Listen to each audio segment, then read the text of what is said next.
I'm not ready is often something softer that people say when they say, I don't want you. But why don't you tell me what it is, or actually tell her what you told me? The real reason why everything has been so push and pull with our relationship and the way I act and a lot of things is because, honestly, I'm bisexual. This isn't your typical podcast, my nigga. I don't hold my tongue for shit, and neither do the men around me. If you're looking for something a little bit more vanilla, I highly advise you to turn this motherfucker off, cause we about to talk that shit.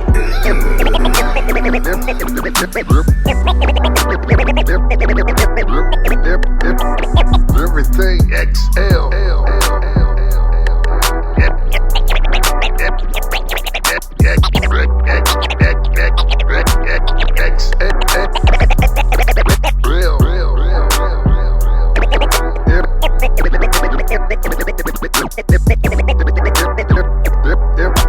Everything.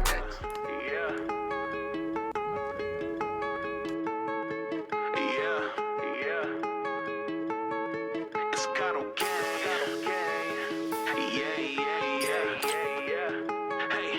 Delgato. I'm back like I never left. Let me take a seat on my throne. Every year it's shots I'm missing. And this ain't nothing new. Yeah, I pay my dues. Yeah, I've been the truth. This ain't breaking news. I'm so used to winning, I can never lose. And if they shooting shots, then I'm shooting too. And this ain't nothing new. Yeah, I pay my dues. I didn't do a texture in the same room. It's weird. Y'all are like 12. I seen some little water thing in there. I don't know. Oh my God. There was a tongue in there too. Get him, dude. Get him. My nigga. Hey. This isn't your typical Thank you, Jay. Thank you. Yeah, shut up. This isn't your typical podcast. I don't hold my tongue for shit, and neither do the men around me. If you're looking for something a little bit more vanilla, I highly advise you to turn this motherfucker off, because we're going to talk that shit. God damn it. Jay. Top of the evening. My nigga. Appreciate you. My guy. Good to see you, bro. First and foremost. Merry Christmas. Yeah, Merry Christmas. All that good shit. Hanukkah, Feliz Navidad.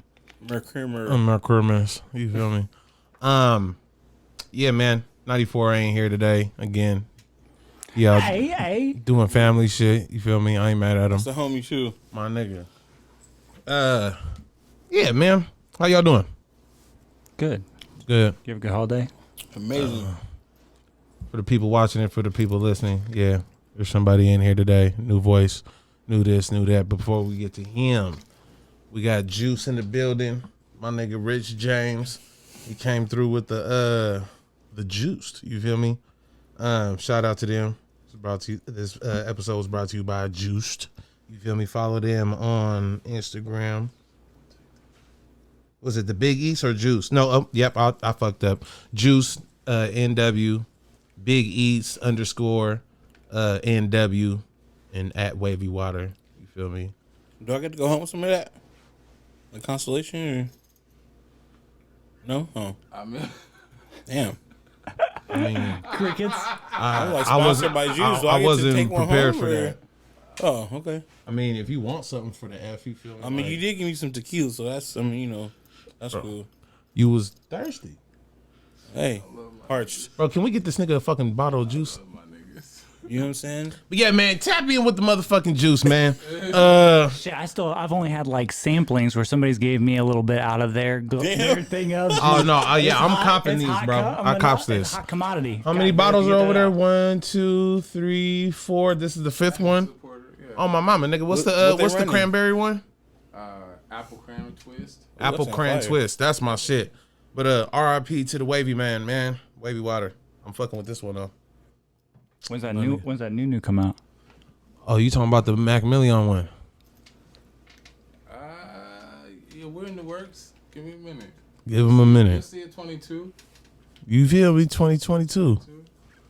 But yeah, man, for the people watching and for the people listening, we do got a visitor in the building. It wouldn't be right if we didn't end the season with my nigga. Not just my nigga, my bro. not just my bro, but my loved one. You feel me?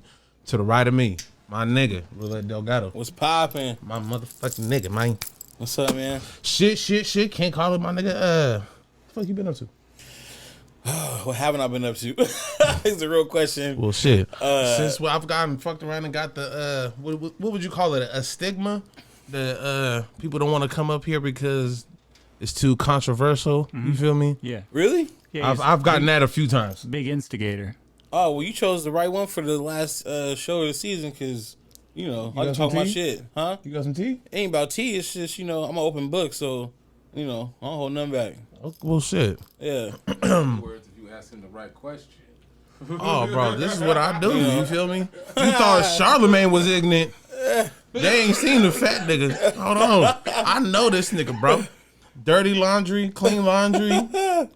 No, I've been good, man. I just been working my ass off, man. I think 2021 was a crazy year for everybody with COVID, and people trying to figure out ways to get money, grind, hustle, with the whole job shit kind of being an issue. But The scams have been real. listen, the PPP loans, y'all going to jail. I don't know who. Let's start there, Bro, you see what happened to Baby Blue Yeah. from fucking Pretty Ricky? Listen, they got a list for you motherfuckers, okay? All you motherfuckers going to jail. I ain't judging nobody. Okay, freaking PPP loans. Some of y'all started a business just to get a PPP loan. And listen, hey, dude, I'm not mad at you. Listen, I remember I went to school just to get the money. Oh yeah, for I sure. ain't College. front. I went that to- was yeah. that was the lick back in the day. That was the lick. You go to college, sign in, get the little 3,500 and skate, nigga. You see what I'm saying? So I ain't mad at nobody, but this some government shit that I wasn't ready for. I ain't fucking with that. So you motherfuckers going to jail, but there's certain people out there. There was this one football player that got convicted of that shit, and bruh got like, what was it, like 3 million or some shit like that. Damn. And but his jail time was only like 2.5. Well, I mean, when you I'll do 2.5 years for 3 mil, my nigga. When you got that status, I mean, you got money for good lawyers, and you Bro, can't. this is a brother we talking about. I mean, right? So O.J. Simpson was a brother too. he one of a kind. That nigga out again. Listen, Again. when you got good lawyers, you can escape anything. 100,000 on my books. I do 2 for 3. Listen, I'm so gonna sleep half that, nigga. And I might come out all yoked, that. nigga. Play with me. Play with me. I'll be a come out problem. rich and buff. Commissary bathroom sleep. 2 years. Let's repeat. But let's start from the beginning though. For the people that don't know you, Right. who is Delgato? Oh, Roulette man. Delgato. Roulette Delgato is a visionary.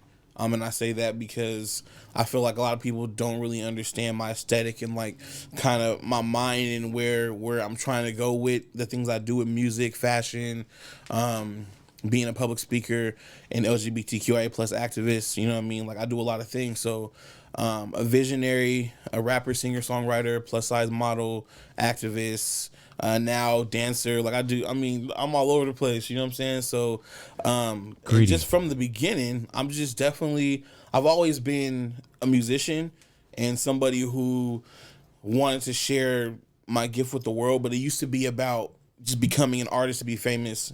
Like, oh, I'm gonna be famous, I'm gonna get money and da da da. And it wasn't until my life changed and I came out is when it became about sharing my message and being a positive influence on people who are just like myself. So now it's really about just repping for the big dudes, eventually creating a clothing line for us, repping for my people, my community, and just being a pillar in the community as well. And My nigga got a catalog, game plan, storyboard, retchie. You feel me? I'm so Red ready, sheet. bro. It's a lot going on. And I've been kind of under the radar, see, and people be like, they think you fell off when you like not consecutively dropping music every week or like monthly, but I'm very strategic when it comes to my releases. Like I released Bustin' Back probably, I released that back in July 1st. And then my next one didn't come out until last month. You know what I'm saying? But it's because I'm very strategic. I don't want to just keep dropping stuff random, like back to back like that. I want to do stuff that makes an impact and can make a splash. Let's talk about your impact, right? So when it comes to doing these little interviews, My whole thing is I want to pretend like, well, it's not pretending. We're going to keep it a buck. There's people that watch the show that don't know us. You feel me? Right. So for the people that don't know us, let's run them. Let's take them on a trip real quick. Where's Roulette Delgato from? So I'm from Portland. I was born in Salem, Oregon, in the women's prison out there. And my grandma came and got me and raised me here in Portland. And my mom got out and came and, took care of biz. But Portland is home. Portland. About the pen situation. Born in the pen. That I know the story. But. Right. That in itself is a long story because, my mom, she... Rest in peace. Rest in peace to my mom. She's a beautiful soul, beautiful woman. She had a very crazy past. And, she was one of Portland's biggest female dope dealers, right? And so prior to that, my mother was a prostitute. And she was working MLK, which was Union Boulevard back then in the 80s. And she was 3 months pregnant with me and working the streets, got picked up in a white van by this guy who drove her over the I-5 bridge into Vancouver. And he parked in a secluded area and he essentially attacked my mom, was trying to kill her. While she was pregnant with you? While she was 3 months pregnant. Mind you, she's on drugs, 120 pounds soaking wet. So she would tell me all the time how she just prayed and prayed that she would figure out how to get this man off of her because she knew that if she died, I die, right? And she kicked him in the nuts, scratched his eye or something and got him off of her. And she escaped the van. Luckily, it was unlocked. So he made that mistake. She made out of the back of the van, went running through a field, got caught up in a barbed wire fence, got through that, and she ended up in this white couple's yard who came out of their house with shotguns after the dog was barking. And basically, they were like, what are you doing in our yard? And she's like, this man's chasing me. Please help me. Call the police. Turn around. Nobody's there. So they call the police, call my grandma. Police come. My grandma comes, take a report. And she didn't have much information except for he had this beard and that looked fake and some really bushy eyebrows. And so she goes back to the streets. Weeks later, she's back to the streets and she gets arrested again. And that stint she served in prison, she gave birth to me. And she found out the guy who tried to kill her was Gary Ridgway. And if you don't know who that is, that's the Green River Killer. And he's killed several prostitutes from Washington, Oregon, and California. So we were fortunate to make it through that because a lot of females didn't make it. So, that's just being here now is a blessing. That's why I feel like what I do for the community and who I am today is so important and impactful to my mission. And again, I know you feel me? So us being who we are to each other and being there during certain interviews, I've heard you explain that, right? And I've always wondered to myself, why don't they ever ask this man the real questions? You feel me? So now that I'm in a predicament to do so, we're going to ask them questions. Straight up. So knowing that your mom survived that situation and then really replaying that in your head the best way you can, what has that information done to you mentally?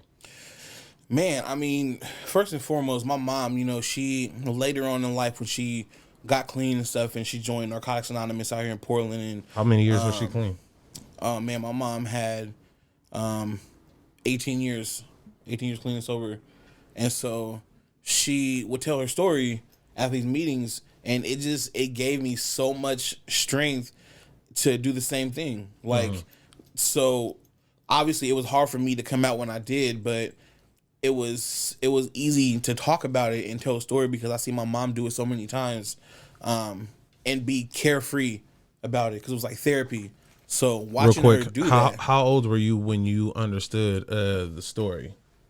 Oh man, not just heard it, but really could understand. Damn, my mama really survived a situation that kind of stature. You feel me?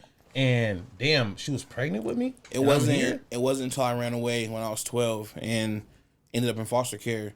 And when I was in foster care, I was sitting in these homes, and all I had was time to think about everything that I had experienced prior to running away. And I would think about the stories that she told and be like, oh man, my mom really went through a lot. And now here I am putting her through this.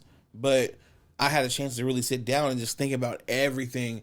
And it was like, wow, she'd been through so much. But the cool part about it is, you know, leading up to her being a prostitute, my grandmother's husband, you know, was molesting my mother and her siblings, right? Damn. So when my grandmother came and got me, I went to go live with her, my 2 older sisters, and that same man, my step-grandfather.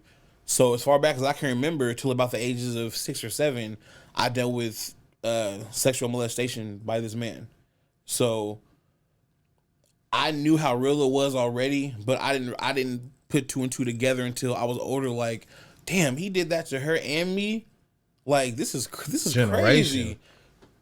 A cold generational curse. Like, some shit that I wasn't prepared for until I got older and realized what it really was. And see, I was probably 15 or 16 when he got diagnosed with cancer, bone cancer. And when I went to go see him in the hospital, he was literally skin and bones. Like, I've never seen anything like that in my life. And it scared the shit out of me, but it also made me strong because I went to his bedside and I was like, listen, I forgive you for everything you did to me. And I pray that wherever you go, there's mercy on your soul. You know, I don't want to carry that with me as a child. And I had to forgive him to let it go so I can move on. How many years in between the last time that it happened and you telling him you forgive him? Oh, man. I mean, it ended around 7. My mom came and got us. But actually, no, because my mom would drop me off at his house. Like, because I didn't realize what was going on. And this was my grandfather who, you know, I loved his weird as it sounds, his lima beans and his homemade biscuits and shit like that, and the memories, right? And I loved this man, but I didn't realize what was happening. And so she would drop me off over there because she was in her addiction again and just trying to get rid of us and stuff. And so I'd say probably from like 8, I think. It stopped around 8 or 9. And then, so probably 7 years since, you know, 7 years went by and then he passed away and, you know, I forgave him and let it go. Did you let it go or did you just try to be the bigger person in the situation? Well, I guess I forgave him to be the bigger person for myself because, I mean, I had to. It was that or I would be literally stuck with this. If I didn't get the chance to forgive this man, it would have been on me. And I don't think I would have been able to handle it the way I have mentally. Because I've been through some shit, man, that most people could not survive, you know? And mentally, not survive. And I've seen it. I've seen it with my own eyes. I've seen other foster kids, you know, go down the other path of just drugs and, you know, jail, death, you know what I mean? Suicide, things like that. And so I feel like because I was very strong at that age and because music was another huge factor in my life that really helped me escape all of that. So, when did music start playing a role in your life? So when I was 10, my stepdad gave me a cassette tape, and it was this guy named Xavier. Weirdly, I can't find any information on this man. I can't find his music anywhere, but he gave me a cassette tape. He was a Muslim dude, and his song was a remake of the Isley Brothers' My Mom Living. You know that song? That Mama, I'm living. And so, well, their song was something else, but his was Mama, I'm living for the love of you. So I had it in my cassette, you know, and I would be just bumping it. And the song was about this kid who's going through all these things with his mom, and she's like homeless sometimes, pushing a shopping cart, and you know, he went to foster care and then went to live with his dad and like all these different things. Some of these things I hadn't even experienced yet, but I connected to this song, and later on in life I went through those things. Damn. And so I remember like learning the song. Do you think that song was preparing you? Honestly, I really do, which is crazy because I feel like I had no idea I would experience these things, but I remember learning the song and just really enjoying it and really liking it. And then my mom, being in Narcotics Anonymous, like at the Blue Goose, Miracles, Personalities Club, she would throw Old these school bars. Old school. Oof. She would throw these fashion shows and talent shows for the community, right? Because my mom was also, you know, into fashion. She was also a plus size model. I don't think she understood the concept back then, but she was the same way, walking runways, like making her own clothes and stuff. And so she would throw these events. And one time I was like, I want to perform. And so, what are you gonna sing? I said, well, my dad gave me this tape. I got this song. I think it's dope. So I got up there and rapped this whole song and had the whole crowd just in tears, because I feel like because they were all involved in Narcotics Anonymous, they understood the concept of the song, and they all had kids and shit and probably realized, like, damn, like, speaking some truth. I had no idea what I was even talking about. Like, I'm just like, you know, some things I understood, but some I really didn't. And so when I was done, I got a standing ovation, and people were literally in tears, and I knew at that moment, like, oh shit, this is what I'm supposed to do. Music, yeah.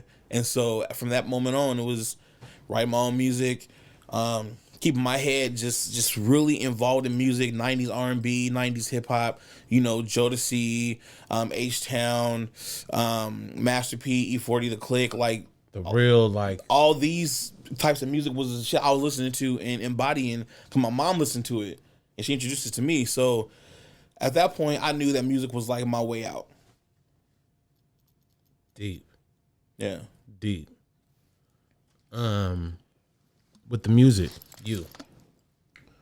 what would you say was that your first like ghetto hit? Oh man, classic. I mean, that's a loaded question, because my first song I ever wrote, like once I learned how to structure songs with hooks and verses and all that, my first song was called Chicken Head Hoes, right? And I was this so nigga young. is so fucking ignorant. I was 14 or 15. And I found my brother.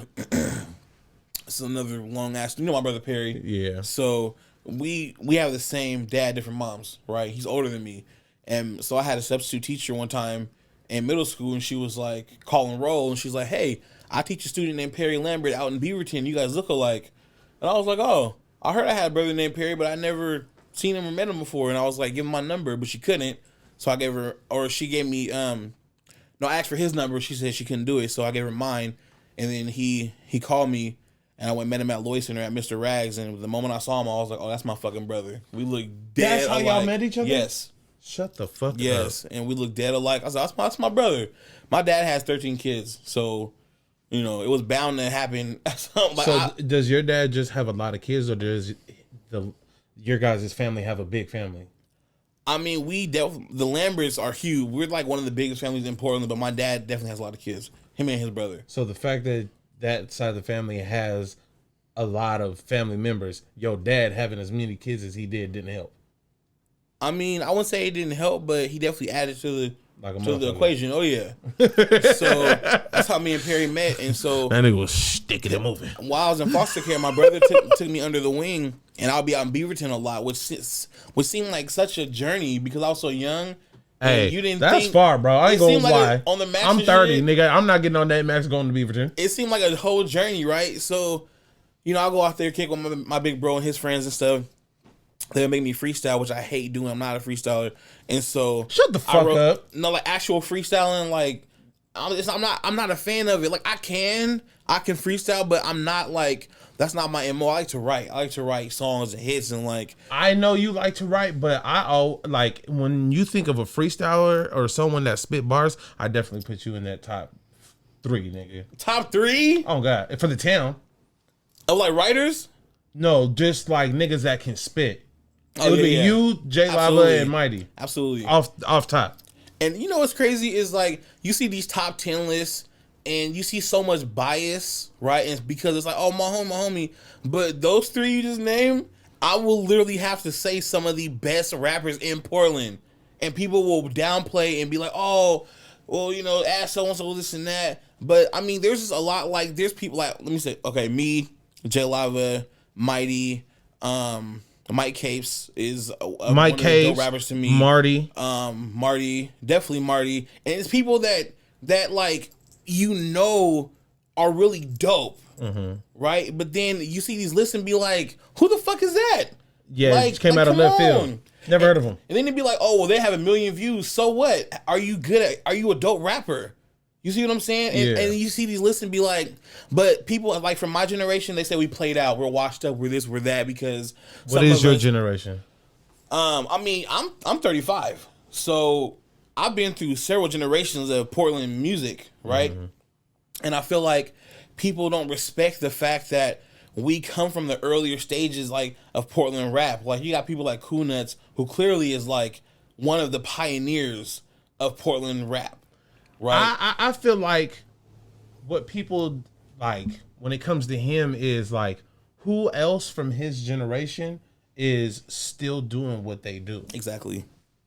And that's so what I'm not saying that he's in a league of his own, but he really is. Yeah. I mean, and he's one of the first from our town to really like represent the right way. Mm-hmm. You see what I'm saying? And so I looked up to Cool Nuts, right? And me being as young as I was and then growing up in Portland rap, I've seen so many come and go. And I'm one of the only ones from my era that's still doing it and still making a name. So, but you got people who will not put me in their top 5 because I'm gay, which is fine.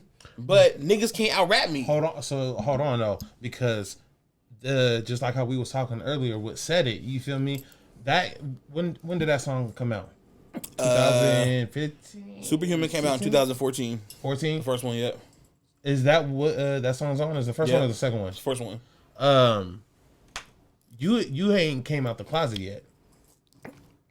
So you was already dealing with that kind of a bullshit. Yeah, but it can't be because of the whole gay shit. It got to be something else. But back then people thought I was weird. Like I had my own. I had my own aesthetic all the time, bro. I was always so different, always. But nobody understood like who I was as a rapper, as a person. I was very let me see. Not giving a fuck. Not giving a fuck. I've very much battled with social anxiety, so it was hard for me to talk to people in person and really like interact and shit like that. Look people directly in the eyes, and that came from my childhood and going through what I've been through. So people thought I was weird. In high school, I wore Jinko jeans and was a skateboarder and shit like that, and wore big ass clothes, and like I was very like lost in trying to figure out who I was, but I also had a chance to go through different stages to just do me. Mm-hmm. My foster parents were like, just do you. I dyed my hair. I had leopard spots one time. It was red one time, green, all kind of crazy shit. So people looked at me like, what the fuck? Like, but now, you look at it now, it's dope. It's dope as fuck. You see what I'm saying? So but think about it. History does repeat itself. Absolutely. This is 2000 and motherfucking 21. You feel me? Going into 22. When did Fila's start becoming hot again? Like 2012? Like no, like this year. It was this year. This year. Nah, I feel like motherfuckers was rocking old school Fila's and shit for like the past 5 years. Was that past 5 years? But those are really shit from like Saved by the Bell era. No, you're right. But I think the newer designs started happening. Old school dressing, like the what's his name? The Grant Hills. Yeah. Right. Them was the ones people was rocking for a minute. But the newer designs that have come out now are really dope. And they're trying to keep up with the times of like Balenciagas, shit like that. You know what I'm saying? So, but yeah, history repeats itself. You know what I mean? And, you know, I was doing a lot of shit back then. Like, I had my nose pierced, my eyebrow pierced. You know, people call me gay for that. Just being in middle school, like, damn, just for eyebrow piercing? I remember the first time that not the first time that I seen you guys before me and you linked up, because I remember the first show that we were on the same bill for was one at the 1222 or something like that. Yep. Rest in peace, Diamond. She had put that together, but it was the next show after that at the Gossip. It was you, Perry, Alex. I want to say 89 Beats and then Melissa. Yep. Like just the uniform of everybody walking in, everybody having the BBS clothing stitched on the left side of the chest and the different designs and shit that was put onto the clothes. Like, nigga, once I became part of the camp, it was like, bro, niggas put in hella time trying to put one fucking letter onto one fucking shirt. Like, bro. Fuck the top to bottom. Niggas was at the crib doing it, nigga. It was big for me to make sure anybody I rock with team wise, we was all in unison. Not like all the same person, but just like if we a crew, we gonna look like a crew. And when we step in, you gonna know what's up. Right. And that gave people the idea like, okay, they're very well put together, you know. And then once the music starts happening, they're like, okay, and they're dope. Like this is crazy. So you give an experience when you do stuff like that. Hell yeah. That's how my team is now. We're very tight knit. It's only a few of us, but you know what I mean. It's all about representing each other, but also having that individuality as well. What would you say was your like? I know I asked what was your first ghetto classic, but like I feel like Antidote was my first. Okay, so the album The Antidote, that was 2009, right? So prior to that, I would reach out to artists. I would reach out to a lot of people about collabs and like, you know, really trying to work with people. And I got a lot of pushback because people didn't know who I was really. I got known in the North. I'm from the North, right? So what part of the Portland? The Villa. North Portland, yeah. And so I grew up in the Villa, and I got known for being at parties and somebody being like, oh, my homie Roulette rap. You know what I mean? And then, well, after the time I was a little savage, and then I was Young Pain, then I was Roulette. But they were, oh, my partner rap, you know what I mean? Spit 16 or whatever. So I just started going off. And freestyling. He's dope. This is not what you want. It was more so like 16 and shit that I already wrote, things that are, you know, I just had in my head, but spitting. And then you have somebody else come up, be rapping and shit. So of course you spit back, and it turns into a battle, and I won most of those because I always had the hard hitting bars. And so it was pre-written. Because pre-written, and so I had the hard hitting bars, and I just never backed down. But it was never me like going to look for a battle. It was always just like I like to rap. I can rap, so why not? And so people started knowing me in the North for that. And then when it came time to actually recording an album, my brother Perry, he had got a loan and was like, okay, studio time, let's get beats. And I was working with my bro Young D, the Cut Boys, Tay-Boy the Playboy. Throwback. Right. And Throwback. So we hit the studio with Fast and them, with Coast to Coast, that studio. And then, I mean, I'm knocking out song after song after song. The Antidote was one of the first songs I recorded.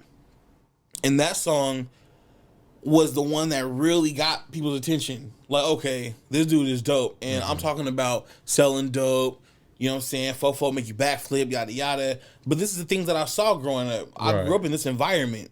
People trying to kick our doors in, mama selling dope, people pulling guns on us and shit, you know what I'm saying? So, yeah, so, I mean, that was my real life. And then me selling dope at a young age. My mom taught me how to cook coke, cut it up, bag it, sell it. Me and my sisters, you know what I'm saying? Right. So that's what we knew. So I was just talking about all these things, and the whole album just gave you a glimpse of that structure. But then now that I look back, it also gave people a peek of like my music now, and just that really singy 90s R&B sound that I infuse in my music. A lot of that was in there too. And so when I dropped that album, that's when they got serious. A lot of harmony. And when the album came out, that's when people were like, okay, Roulette Delgato, he's one to fuck with. So do you think you putting out the album Antidote is what people gave you respect or started to notice you? A little bit of both. People started to notice me. I did get respect from a lot of other people, but some people were like, so who cares? Yeah. Who the fuck cares? Okay. I'd say one of the main labels or main teams in the town that started fucking with me at the time was Syndicate Mob. And that was Portland George, H2O. And H2O and everybody. I linked up with them. R.I.P. Brody. R.I.P. H2O. We became like a brother labels. Like we were kind of like attached, but we were just everybody doing their own thing. But we did shows together all the time. We did a couple of tours together. Like we started rocking real hard, and then doing hella shit together all the time.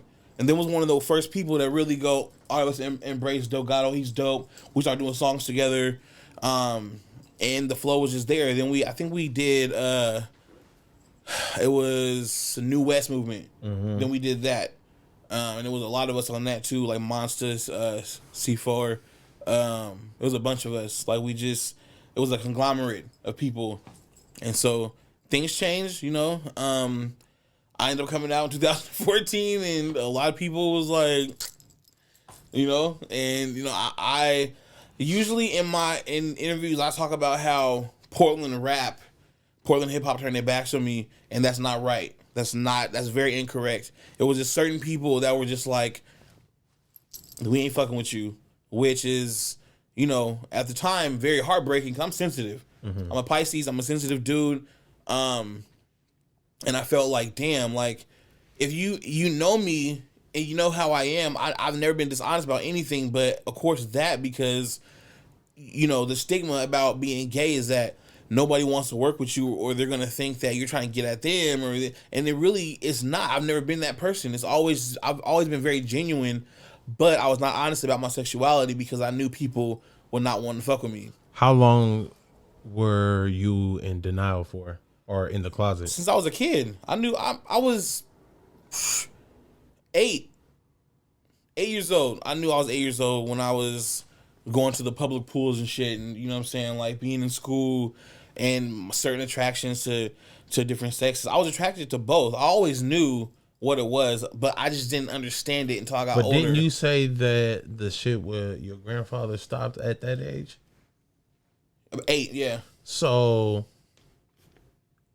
is it that you knew that that was what you were into, or do you think it was one of those like, oh, you were just misled and you feel me? No, went in that direction. No, and I think that a lot of people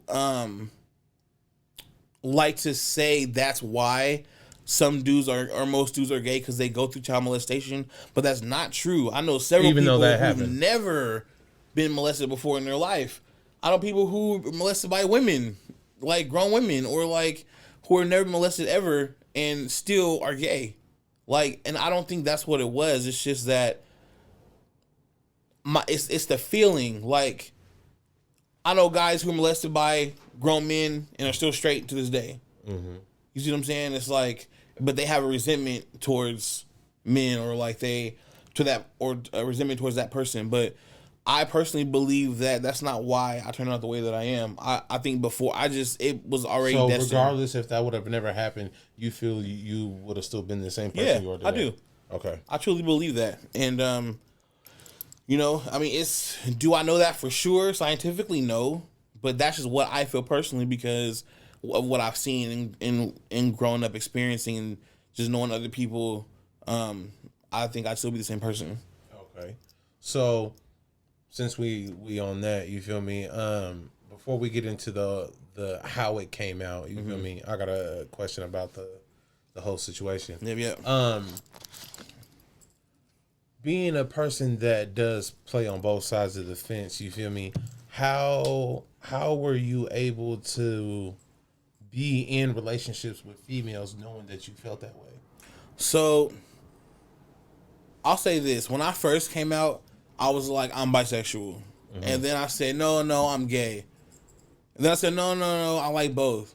And then now I'm like, I don't label myself no more. Yeah, because I was with females for 28 years of my life. Right? Some people say, oh, well, that girl was a trophy girlfriend. She was just there to, a trophy girlfriend? Where the fuck? That's what they call them. Nigga, I ain't never had one of them. Well, that's what they call them. They say this is your trophy girlfriend, trophy wife, because you're hiding the fact that you're actually gay. So you're trying to be with this girl, whatever. I'm thinking trophy like dun dun dun dun. Nah. But I mean, I definitely had some bad ones that was trophies. I will say that. But I mean, the thing is, I was never with women to hide the fact that I was gay. I was just with women. Like, so a bitch still turn you on? Yeah. Absolutely. I can lay down next to a chick and get hard immediately. That's just I don't know. That's just how it is. So, sir, it's always been that way. It's just I don't label myself no more because I know that already, right? But I know that eventually I'm gonna marry a dude. That's just what it is. Because the feelings that I really have are stronger towards men. So, and I know that personally. So, but So what is it about that makes you like, I can fuck with either, but it's like what makes you say like that? I think it's the masculinity. I think it's the man, it's hard to explain, but it's like, for example, like I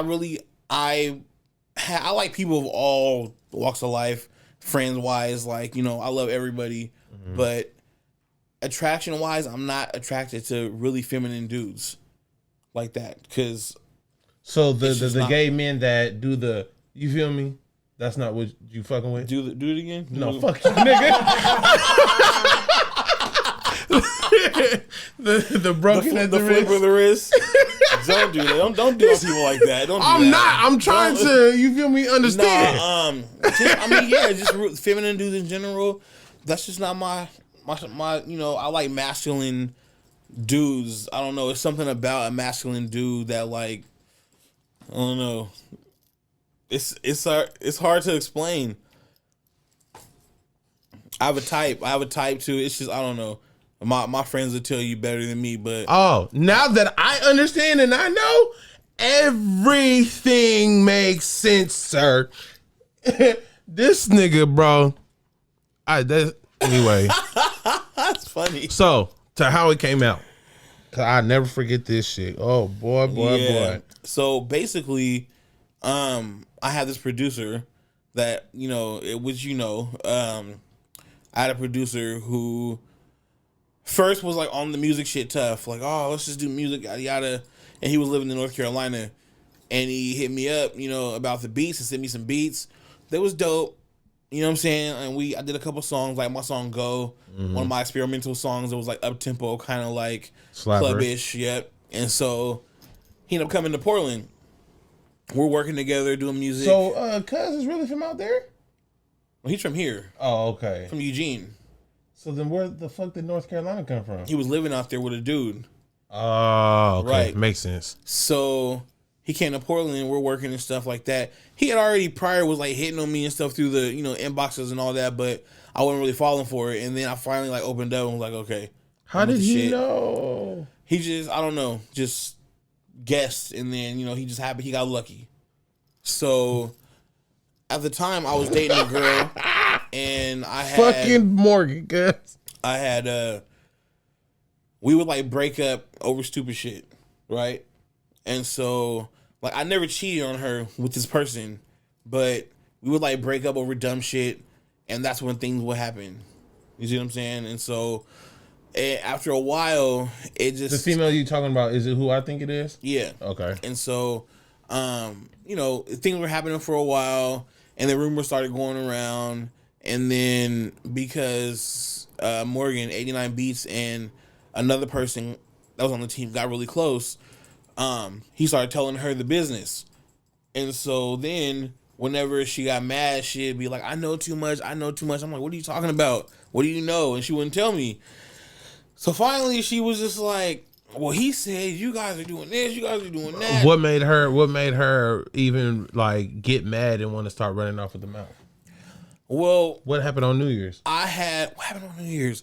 I think I did something. Her and my best friend got into it, and wasn't it something about this nigga getting her all hot and bothered, and she wanted to fuck, and he was playing with her and didn't? I don't know. And something about some papers some letters from someone in jail that she went through his mail and shit, and that's how she found out about the whole situation. I think so. She was going through a drawer or something and found his letters. Yeah, found some letters or something. I don't remember exactly, honestly. It's been so long. That shit was crazy, bro. It's been so long, but it definitely was like this a whole movie script situation. Like, it could be a blockbuster seller right now because that shit was crazy. But basically, you know, she got mad and was telling everybody and got online with it, and then Facebook. Yep. And then I just denied it. Figure. You know, I didn't give a fuck. I denied it. And then he started making fake pages to blast me too, because he thought that if he blasted me enough and I would come out, then we would just be together. Oh, he was trying to force you into a situation. Trying to force me out of the closet. So I just denied it. He, you know, would send bulk messages to all the people in the music scene in Portland and be oh roulette this and that yada yada. Him and 89 Beats are doing shit, and I'm like, well, how would this person know how to do all these people? That don't make sense. So then I found out it was him. He ended up on heroin really bad and robbed like a whole bunch of banks from here in Vancouver. I remember seeing on the news. You know, they call him the short stack bandit and shit. On my mama. If you look at the little news article, short stack bandit. Because apparently he only get a little bit from each place. That's what it said in the paper. So, bro, the fucking audacity. He ended up going on the run and got caught in, I think, Texas or Atlanta or somewhere. He got caught up, went to prison. He's there now. Been in there for like 8 years. And so I think he gets out next year. Because I thought he was only supposed to do like, what, 3 years? And then he was going to the treatment program? Nah, he got the whole, it was 10. But yeah, he got the whole shebang. But basically, you know, once he got locked up, I was back with my girl and we was like figuring things out.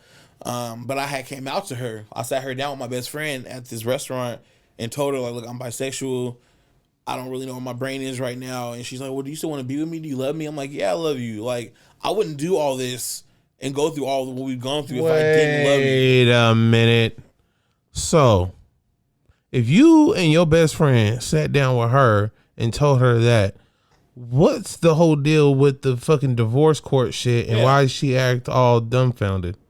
So, basically, we sat down and told her, we stayed together, right? And so, because at that time I didn't even know yet. Right.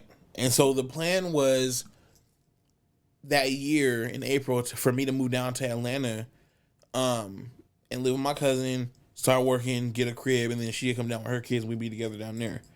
Once I moved to Atlanta, out of all places, yeah.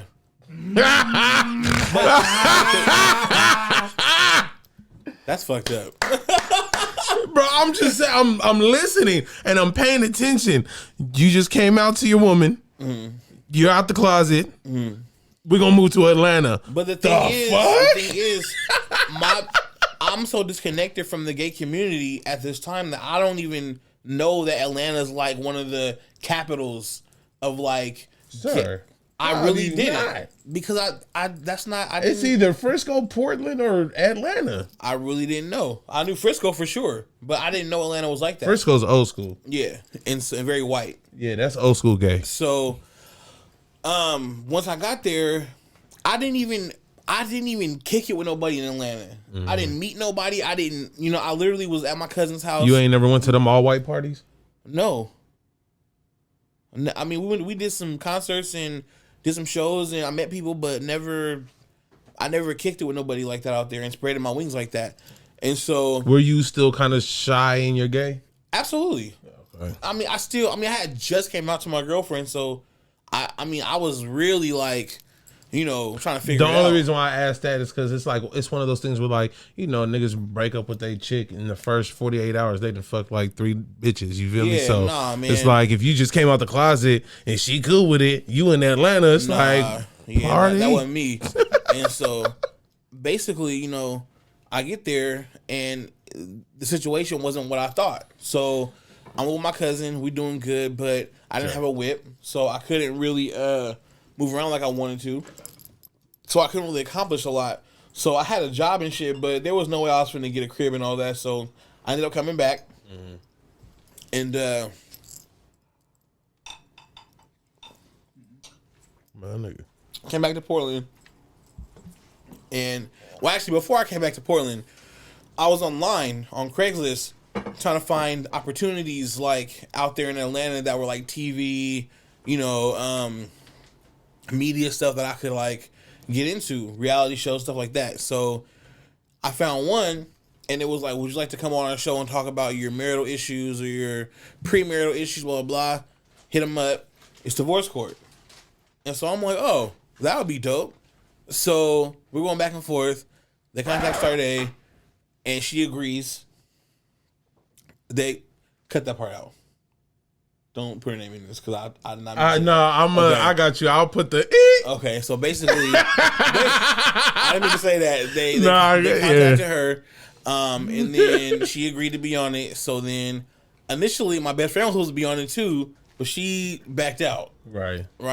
which probably would have made it. Which I understand. You talking about so and so, right? Yeah. Okay, so it's like I see her backing out. So, So basically, you know, we agree to go on. They fly me from Atlanta to LA. They fly her. Cutting, you making this real hard on me. I know. They fly her from Portland to LA. We can't see each other at all, right? Uh-huh. And so the night before, you know, we out there. I'm just super lit. I went to a couple bars and shit like that, and was just turning up. Got back to the telly, and we had this packet to fill out. It was a compatibility thing. And so the last question on there was like, what is something that you want to tell your significant other before walking down the aisle? And for whatever reason, you know, I'm lit. I'm like, I'll just write, I'm on the fence about my sexuality. Why? I don't know. There was something in the air that night, just something in general that said, just write this. And I did. And so the next day in production, they're like, hey, we noticed you wrote this, and you don't have to talk about it. We won't bring it up. It's totally fine if you don't want. I said, okay, great, because I don't want to talk about that. I don't know what I was thinking. So we go through the whole shooting of the show. The end of the show is Judge Lynn Toller, and she's like, you know, I feel like the issues you guys are having has more to do with what your personal life than what you're saying she's doing. So I don't know why you chose the platform to do this, but why don't you tell her what you told me? And I'm just sitting there dumbfounded, like what? But of course they cut all that because, you know, editing. Yeah. And she said, just tell her what you told me. And at that very moment, I was like, you know what? It's time to tell everybody. I'm done hiding. I'm done being scared. I'm done not being able to be myself. And I said, well, the reason why we're going through what we're going through and the way I act, how I act and all that is because, honestly, I'm bisexual. And then the whole courtroom was like, oh, my God, and, like, whispers and all that. And then old women fell off their couches. Promo, bro. And they went to break, and I just, like, broke down, like, a complete, like, meltdown, which they didn't put on there, but they got me, like, dabbing my face at one point with the tears, but I mean, I couldn't believe I just did that. So when the judge said, hey, so did you know this? And she said, no, I didn't. I was done embarrassing her at that point. I didn't want to be like, yes, you did. I'm not doing that. So I just kind of let it go. We went home, and we were still trying to work it out. I thought she didn't know. She knew. I thought, I was like, oh, this nigga is a dirtbag. A lot of people didn't know that she actually knew. I was like, ooh, you was a real dirtbag. I couldn't have never. And honestly, that's most of the comments I got, like, on the YouTube channel was like, you were a dirtbag? You're a fucking dirtbag. You're not shit. Oh, you fat this, fat that. You used her, for her and her kids took out of their mouth. The thing, we never lived together. That's the thing. They said we lived together. She was taking care of me and my music career. Obviously, you know me. Yeah. So I was doing everything on my own. So very much cap. Big cap. We never lived together. So much cap. But for the show, it sounded good. So, I basically just PR like a motherfucker. Yeah, man. Like after that, I confronted her about it, and she continued to act like she didn't know. Told her family she didn't know. I said, okay, fine, and we left it at that. Do you blame her though? I do not. Because of the whole show situation and the way that it was presented on the show. I don't blame her for that. After that, I think there are people like writing her from all over the place, from prison and all kind of getting her address and shit, weird shit like that. Because she changed her name on Facebook because of that. Yeah, and I think that that hurt her very deeply, and I apologized so many times. I was in a very weird and rough place in my life, and I can't explain why I did it that way, but that's the way that it happened. And I apologize a whole bunch of times, and you can only ask for forgiveness so much. And our friendship never regained consciousness. So from there, it was like, all right, and it's been growth for me ever since. Just like music, life. I've had to rebrand, like go back to the drawing board, and because again, after coming out, people were like, we ain't fucking with him. A lot of people, which Real was quick, fine. have you dealt with another female since then? I have. Oh, okay, cool. Yeah. And What was the rebrand? so that's the whole part is Cause this nigga did me dirty, bro. I thought I had. What you mean? I low key. I ain't gonna lie to you. I was mad for a hot minute with the rebrand. Why? With the BBS. Oh. Well, when I say rebrand, I meant like But I had still. to myself, but I can understand that too because was hot. we were going into Why? Cause all right, my turn. Yeah, y'all are friends. I mean, shit. My first project, Thuggin' and Macc Out. That one right there. The one we always talk about. That came out under Diamond Cut. You feel me? Diamond Cut ENT. That's Brody label. Me and him, we the only niggas from everybody that's ever been a part of that label that have the same matching tattoo. You feel me? Right. So when me being a part of the camp and pushing this line, like in my eyes, to a certain degree, I felt like once I became a part of that circle, there are certain people that wanted to support that didn't really fuck with him. So once I became a part of that, they kind of fucked with it because of what I was. You feel me? True. So once I got like the BBS tattooed on me, it's like, nigga, this is a whole line. This like, nigga, me and this nigga, we running this whole situation from the rapping standpoint. Like, nigga, now it makes sense. You feel me? There's big niggas in the motherfucking building when me and this nigga walk through. You feel me? Right. So when he came out the closet and did the rebranding shit, BBS at first was Big Boy Swag. Then it was Bad Bear Society. Right. And on the back end, at first, I didn't trip. I didn't say nothing about it. Like, I didn't give a fuck. But once it got to my attention that within the gay community, a gay man that kind of like looks like me and him is referred to as a bear, bro, that's scandalous.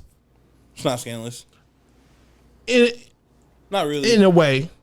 But the thing is, we also fell out too, though. So I mean, we gotta factor in all the aspects. We fell out over dumb shit. You see what I'm saying? And it was like, it wasn't like a purpose. Like, oh, I'm about to. No, I know it wasn't purpose. You know what I mean? It was. But like, it was just like, God damn, nigga, Right. like, right, bro. having it tatted on you, like I completely understand that because it would be like, well, damn, bro, you didn't even like, you could have said something or like, but it was more so me trying to figure out not only who I was as a person, as an artist too, but my brand now. How am I going to, you know what I'm saying, make BBS fit to me, right? Mm-hmm. And so That's interesting. Yeah. yeah, we had to make the changes, and then It's tough. I see both sides of it because I relate with Macc on the side where it's like he had it and now it's changed. But it's like Delgato's got to change his whole fucking MO because of nobody fucking with him. So shit. And so What a definitely tangled web we weave. To man. the rebrand for me was more so, okay, people knew me as Roulette, hardcore rapper, talking about the street shit, this and that. What am I gonna do now? And so all I had to do was just be myself. I didn't even have to really do much except for be myself, express myself out loud and how I dress, what I do, fingernails, my clothes, it's everything. It was like, what am I gonna do now to just be me? And everything I wanted to do beforehand, I started doing, and it just stood out. And so I got more attention, more fan base, and more love than I ever gotten before. Like, everything changed, And so, I don't know. It was a crazy roller coaster it was a crazy ride because, like, I really thought that I was done for. I was depressed. I was suicidal, mainly because people who I thought would rock with me forever in music were like, hell no. You know what I'm saying? I was like, damn, like, this is... So when Brody came out the closet, I would say there was like a good 2 years that we didn't fuck with each other. Yeah. It wasn't on my aspect. It was never because of his sexuality. We fell out. It couldn't. I wouldn't let it be because of that. Because my little brother, he was going through some shit at the time. A little brother of mine. We got the same dad, different moms type shit. My sister, I don't know what she is. One minute she was gay, next minute she's this. Now she has a baby, so she was going through her situation. I had another sister that was bi, like my uncle, he gay. I got gay people in my family. That doesn't bother me. So it was never the sexuality part. for me, what it was me and bro fucked with each other so motherfucking tough and was at every motherfucking show and made a statement every time we touched that motherfucking microphone, to the point where, like, even before the whole gay situation, it was like, if I go somewhere, the first question anybody asks me, hey bro, where's bro at? Where's Roulette? So once he came out the closet, it was like, what's coming next? Yeah, bro, what's up with Roulette? What's up with Roulette? Nigga, what the fuck you mean what's up with Roulette? Won't you ask that nigga, bro? What the fuck you mean? So from a branding standpoint, I panicked. It was one of those like, bro, nah, fuck that. You feel me? And it really took 2 years for people to stop asking me what's up with Roulette. You feel me? So if this was my nigga, the way I said that was my nigga, I should have never did that. But being naive, being motherfucking, you feel me? Just, I don't want to say selfish, but thinking about my situation, it was like, I felt at that time I had to do that. You feel me? It's like, it's the thing, bro. It's like, I'm not mad at certain people for having to be like, let me take a step back. This is a lot of controversy, and I can't. It was like, branding, not personal. It's a lot. How long did you guys know each other? Before he came out? Yeah. 2 years, 2 years, 3 years. 2 or 3 years. But it was one of those things where, like, even though it was a short period of time, like, nigga, me and this nigga, once we fucked with each other, like, nigga, living together, like, out of town. Yeah, I did my first music video with him. You feel Right. me? I went out of state for the first time behind music because of bro. I didn't so. went on my first tour because of him. And with all due respect, I feel that if it wasn't for me fucking with him the way that I did in the beginning, I wouldn't have gotten to the tier that I am in Portland hip hop the way I am now. You feel me? I feel like I would have still had to been doing so much work. But being with him, I rubbed shoulders immediately with certain individuals. So it's like I got put onto, you feel me, the tier he was just because I was with him. You feel me? So it was like, bro, me and him put in a lot of work in a short period of time. And I've always said that. We definitely we was a force to be reckoned with. That's the thing. Like, we was like the new age fat boys. Like, this was not fucking with us whatsoever. So, you know what I mean? I totally get it, bro. And it's like, but a lot of people, And I started because I'm a third party. Like, did you find out the same way everybody else did, like through divorce court? Or No, this whole ass nigga. I called him. No. He didn't call me. He didn't call me. Hold on, y'all want the tea, No, my nigga? I called you like I called everybody else after I did the show from Atlanta. I called my family first. Did I not call you, bro, on the phone? No. And told you? We were on the phone, but that's not how it happened, though. That's not how it happened. This is how it happened, my nigga. Me and Jen, we going through one of our little bullshit ass situations, breaking up and all kind of bullshit. This nigga playing middleman, you feel me? She blocked me, changed the number, I ain't got a number. She is calling him, sending him messages. He calling me, giving me the run. I'm sending this, yada, yada, yada. You feel me? He doing the back and forth. We on like round 7. You feel me? Wait, am I back from Atlanta at this point? Back. I'm the last nigga to find out from his phone calls that he's making. On one of his 8th or 9th rounds of telling me, oh, Jen says woo woo woo woo wop. At the end, he literally slides in. Oh, you know those rumors that they were talking about on Facebook is true. It totally like just, I didn't hear that. But then I heard it. No, I was still in Atlanta at this time. I'm like, nigga, the fuck? Yeah, I'm rolling up this blunt real quick. I'm gonna call you back here in about 5 minutes. Exactly what happened. That's exactly what happened, bro. Me and this nigga didn't talk for 2 years after that.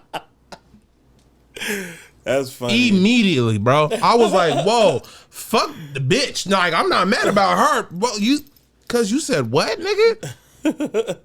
Yeah, that's how I found out. Yeah.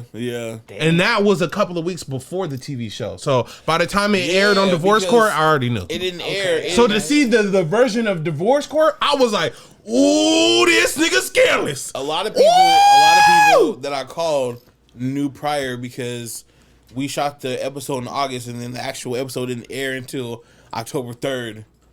Dirtbag, bro. They made him look like straight bullshit. That editing was crazy. Like, it was TV's crazy. a motherfucker. Yeah. But peep game though, why was me and Jen supposed to go up there after that? Right. Once I got the full I one remember on that. how that happened, nigga, sign me up, nigga. I'm trying to go, Yep, nigga. yep. Bro, we were there. They had the whole story. Me, her, and my other bitch, nigga. Jen pulled out at the last minute, Damn. Now, like, I needed that little be entertaining TV, boy. nigga. Fuck y'all this. We been was supposed to get wildin'. like 1,200, nigga. Right. Fuck that. Once I seen what the promo did for this nigga, hey, yeah, bro. Well, who's the nigga? Yeah, I got a story for you, my nigga. Right now. Yeah, it happened that way. That's crazy because I really, I was hot. Like, Let me call you back. I gotta run out real quick. yeah. 2 years later, I'm back. I was hot.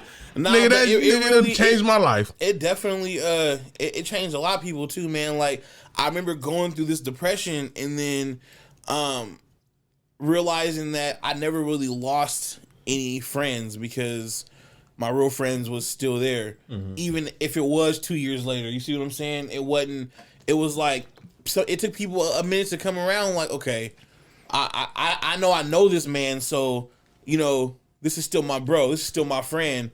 But I gotta take some time because that shit weird. Like, this is different. It was weird for me to know that me and you was gonna perform. Like, with the music and just who I am, I'm not fake. I don't give a fuck what no one has to say about me. I don't do cornball shit. I'm not like, I don't perpetrate. So with that being said, was like, I had to let it be known that, like, this is my nigga, but don't get it fucked up.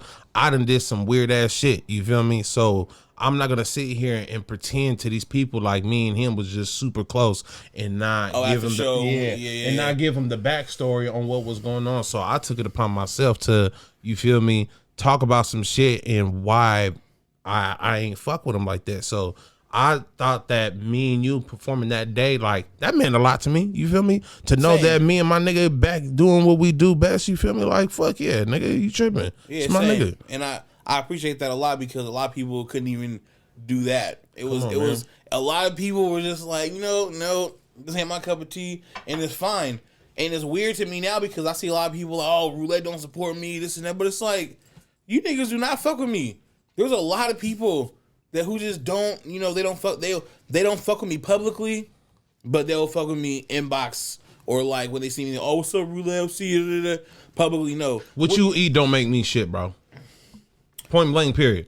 At the end of the day, and my thing is, the more shit people talk about me, the more promo. Like, after coming out, it was nothing but wins. Motor Center, 20,000 people, murdered that shit. Oof. I was gonna talk about that. The Billboard, fucking everything I've done since then has been nothing but growth. You see what I'm saying? You can't stop greatness. So no matter how many times people talk shit and try to throw salt on my name, you're literally seasoning my sauce. Like, all I'm doing is winning. And it's like I stopped getting frustrated after a certain amount of time because I know that I'm still gonna make moves. Period, point blank. You call me every name in the book, say what you want to say, I'm gonna keep making moves, right? And so the fact that they're promoting for me, saying my name, talking about me, thank you very much. But if you don't fuck with me, don't fuck with me. That's cool too. So speaking of speaking on you, speaking of speaking on you, you feel me?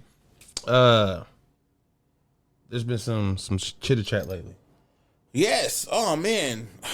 Come on, let's get these people this tea. Listen, so real quick, when it comes to you being who you are and being comfortable and confident in your sexuality, right?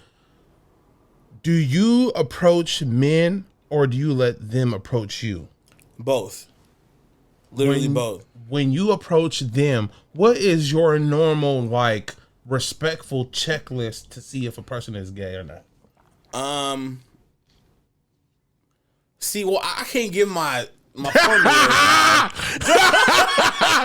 Bro, we need this. I can't give you my formula because I don't want. I need to know. So if a nigga asks me, bro, I'm gonna sock that nigga, bro. Why would you do that? You know what I mean. All you gotta do is be like, I'm not interested, bro. Yeah, metaphorically.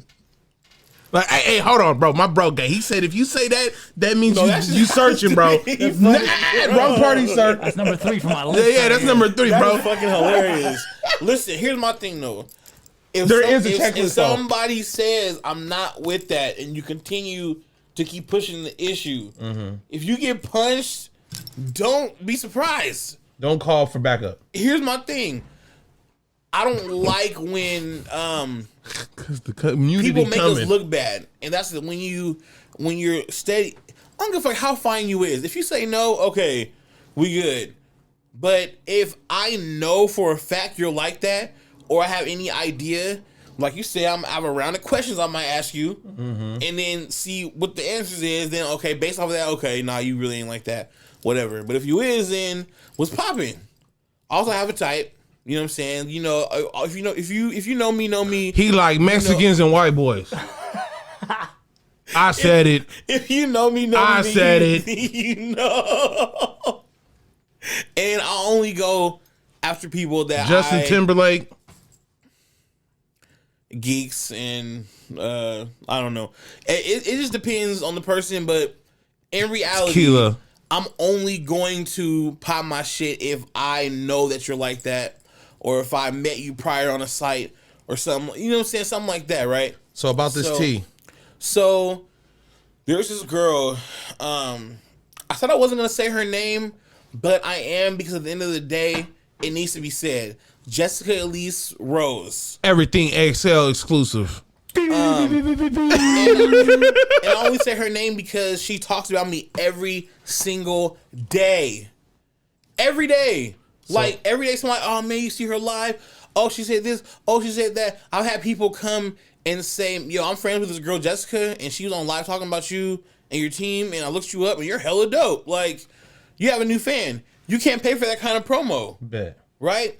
So the rundown is, I got an inbox from her one day, and she basically was like, I respect gay people. I respect people from all walks of life, but like, I can't respect a gay man who hits on a straight man, and after they say no, you keep hitting on them. No means no, Roulette. And if they say no, then that means you need to back off and this and that. So you was trying to take a nigga manhood? I would never. I've never had to try to take nothing from anybody. Anybody Don't let me fucked find with, out. Nah, bro, that's not how I get down. If you know me, you know my heart and who I am. Anybody I've ever Ain't fucked taking my with, cheeks, nigga. I don't even like big niggas, so don't do me like that. Let's just be. We not having that conversation, bro. Continue. So here's the thing. If you really know me, you know I am very quiet. I'm very my social anxiety. It's hard for me to even approach somebody like that. So if I know you're with the shit, I'm gonna pop my shit. I'm gonna say, what's up, what we doing, yada yada, whatever. Right? But if we were joking, there's like jokes being said, and then like the next day, this girl was in my inbox talking about, oh, you were hitting on so and so. He felt guilty than motherfucker. They said that they're not like that, and you just kept hitting on them. Never in my life. So, never. Like I told you earlier, from putting it into like a straight man's perspective, if I did some fucked up ass shit and I was out here fucking around with a female and I had a woman and I didn't want her finding out, or I wanted to control the narrative, I'm gonna bring it to her attention first. So to hear that, it's like, but that's not even what happened though. That's the cool part is. So then why did cuz say something? If I don't know. Like literally, we were cracking jokes all night. It was like literally everybody was lit, feeling it, cracking Maybe jokes, the jokes went too being far. funny. I don't know. Was there multiple people there? Yes. So think about it like this, right? Y'all cracking jokes, right? You step away from the circle and someone hit him with the, nigga, are you gay? I'm sure they didn't do that. And you don't think so? No. And everybody was cracking. Like, it was a whole funny thing. So the next day when this girl was in my inbox talking about no means no, like, girl, what are you talking about? Who what? Was she there? No. So obviously, in order for her to have any kind of wind of the conversation, he brought it up. So why did you bring it up? What I have come to the conclusion is that it was told to her that I was hitting on him and this and that, and he was uncomfortable or whatever the case is, which is a complete lie. And at this point, it's like, come on, bro. Like, but you have history with this person. Yes, and it's like, you know me, and you know how I get down. If I was really hitting on you, I'd really be like hitting on you, and that was not the case. So for her to come at me like that, like, oh, well, you were doing this and that, and you know this, like, what are you talking about? Like, and so then now it turned from, I literally was like, listen, I don't know what you're talking about. It's all good though. Have a blessed day. And I blocked her because you came at me sideways. I sent my homie the screenshots and said, bro, what is she talking about? Bro, I don't even know. I told her we were joking all night and this and that happened and it was all good and she flew off the handle. Okay, bro, I just wanted to touch base with you because I thought it was weird and, you know, I wasn't hitting on you like that. We was joking, blah, blah. And so then, you know, another person who was, I guess, there when the conversation happened was like, yeah, he said, you know, you was hitting on him and you just wouldn't stop all night and this and that. So and I'm someone just like, confirmed that damn. he said that? Yes. Ooh. So I'm like, okay, now there's two sides of it. I decided to let it go because now I don't care. Like, you can say anything, again, say anything about me, call me any name in the book. I'm not no predator. And I'm not finna back down from motherfuckers who just think they're gonna, like, talk crazy to me. And you're not taking niggas' manses. I don't need to. I don't need to. People have, I mean, I have people who literally come and will confide in me because they're comfortable with me and they know I'm not messy. I'm not gonna go tell their business. So people will confide in me like, yeah, you know, this and that. You know, I've thought about it, whoopty wop wop, yada yada. But you'll never know because I'm not messy like that. Yeah. And you see what I'm saying? So for me, to know that that's really a thing, bro, like I'm not that kind of gay dude that's going to keep trying to pursue a person who's already said they're not like that. Yeah. That makes no sense. That's disrespectful. It's disrespectful. It's going to turn into a physical altercation, nigga. And I'm not a nigga like me. Because a nigga might really want to scrub with you. Yeah, I'll punch you.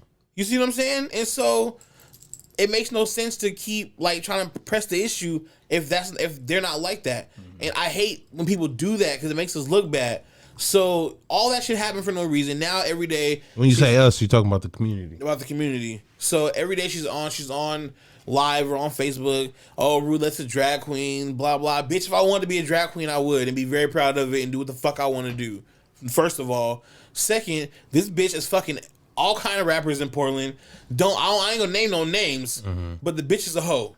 Okay, and I hate to even come at her like that because if you know me, I'm very positive. But you're not gonna keep talking down on me in the town because you're mad about a nigga that barely wants you that I don't even want. Ouch. Facts. Ooh, spicy. So at the end of the day, my thing is leave me the fuck alone. Like leave me alone. At this point, it's like she's like obsessed. Yeah, like you're literally obsessed with my name. You're saying my name every single day. Talking about my artist Glam Dog, who's out here killing shit. You're mad because she's out here running shit, and you're a ran down old bitch. Like, let it go. Menopause. Because this is the last time I speak on it. Like, literally let it go. Because you look stupid. I don't know how many people in the town that reach out to me like, bro, who is Jessica? She's trying to be in the business. What is she doing? She running around with this big ass Jessica who? Big ass rented camera from the what's the spot on MLK where you can go rent the equipment? Pro Photo Supply. Yeah, big ass cameras you put on your shoulder and shit, recording shows talking Jessica about she's Jessica Elise Rose. Why don't I know her? I don't know. Maybe she ain't reached you yet, but she's in a lot of people's. She told somebody that she didn't go to a show because I was there. Like, oh, I was going to get on the party bus, but I heard Roulette was there, so I didn't go. No, bitch, you got dismissed from the party bus because a boss was coming. Oof. Nigga. And Big I boss. had pulled like that, and they was like, nah, you can't come. You're uninvited. Like, stop it. Don't play with me. Like, it's stuff like that bothers me because I know I'm a good person. And I'm all about positivity. But when you really try me like that and you speaking on me every day, like, bitch, you're going to get enough of that. Now you look dumb and, you know. Question. I'm not trying to change subject, but we're going to change subjects real quick. I'm going to get a little political real quick. Yeah. I feel like I can ask you this question because you my nigga and you understand my point of view and know that I'm not never trying to be disrespectful with it. You feel me? So, what is this? 2021. We're almost in 2022. In the beginning of the pandemic, we'll say that the riots and shit. That's when it started. Correct? Was in the beginning of the pandemic. When the riots and all kind of shit first started going on and people was protesting, it seemed like every time there was some kind of different protest, it was always, oh, trans lives matter or gay black lives matter. You feel me?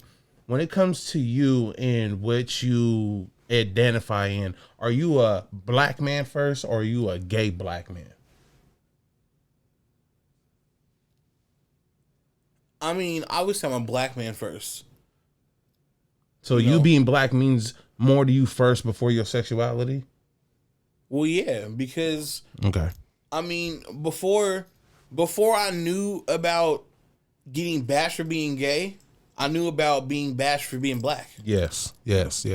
So The reason why I asked that is because I feel, and then I still don't mean this and with no disrespect, but like every time, well, you know where we at right now. We ain't got to say the address, but like a lot of protests happens right here first. So just being here in my studio and looking out the window and just paying attention to shit, it's like the last protest that happened when you was here, it was about the shit with them trying to take women's rights away, about having abortions and shit like that. Reproductive rights, yeah. Bro, and in the middle of that, we see signs that say trans lives matter. What the fuck does that have to do with females in their coochie? a lot. From a trans perspective? Yes, very much so. I'm gonna break it down like this, right? So it means a lot for a woman, but not from a trans perspective. It does though. Well, speak on it. What you got so here's the thing: we have the Black Lives Matter movement, right? Mm-hmm. Looking at it from my perspective as a black gay man, right? Mm-hmm. Most of the hate, the negativity, and death threats and shit like that I've gotten came from black people, my own people, right? Mm-hmm. Because we're taught in the church and in the, some people are just old school, right? Mm-hmm. And they don't, I ain't fucking with that. I ain't, my own family, or we just don't fuck with that. Okay, great. But the thing is, I'm looking at it like, okay, if you're black and you know what it feels like to be discriminated against for being black, how can you turn around and bash somebody for being gay when they're going through something it's not the same thing, but they're going through something very similar to what you're going through, mm-hmm. Especially if they're gay and in your community, they're black too, right? So I think that people who were out there protesting saying, hey, black gay lives matter too, we're trying to get the support of the Black Lives Matter, like, hey, can we be inclusive, all one together, and march for the same thing? But it's not the same thing. But can we be unified in that position? Because a lot of times, gay people show up to support black lives and really put their neck on the lines too. And people go, oh no, that's not, but yeah, it's true. And so why can't we have that same respect and go, okay, let's look out for all black lives. So when they say all black lives matter, that's what they mean. Like, can we all ride together and be one, instead of it being like, yeah, black lives matter, but oh no, that gay shit, we ain't with it. Okay, think about it like this, right? You are a black man, mm-hmm. but you're also a gay black man. Mm-hmm. The Dave Chappelle shit, right? He said what he said. Funny as fuck. He said what he said, and look how the community came for him, right? Yeah. Why, if after all the shit that has ever happened to black people, why doesn't that same pressure being applied for when a black person is done wrong? So that in itself, being gay, you get more respect and support from a defensive side than you do just being black. That's the issue. Now that right there, that's a very loaded statement. Very, because it's crazy because people feel that way, but it be the same people who just don't support gay lives. Like, it's like okay, So we have people who are pro-black, like, okay, pro-black, and I stand for my people, my ground, right? But they still will bash gay people and still not agree. You don't have to agree with the lifestyle. We're asking for respect, sincerity, and love, and you even gotta accept us. Just be kind, right? So when it comes to Dave Chappelle, what I say about Dave Chappelle's situation, that was cancel culture. That was some bullshit, because Dave Chappelle, again, I just use that as an example, right? He had a really close trans friend who he told his jokes to, and she laughed, thought it was funny. She committed suicide because she was being bashed by other people, right? They didn't take all that into consideration. It was more so that what he said, like, about trans women vaginas are like beyond meat because and it's, but that still goes to prove my point. If a black person does something, you feel me, they're getting the book thrown at them. Hold on. If something happens to a black person, people are gonna look past it like, oh well, it happened. But if that black person just so happened to be gay, oh shit, they on your ass now. You feel me? Like, why is that?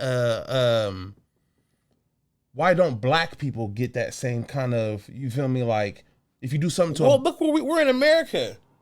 They don't like us niggas.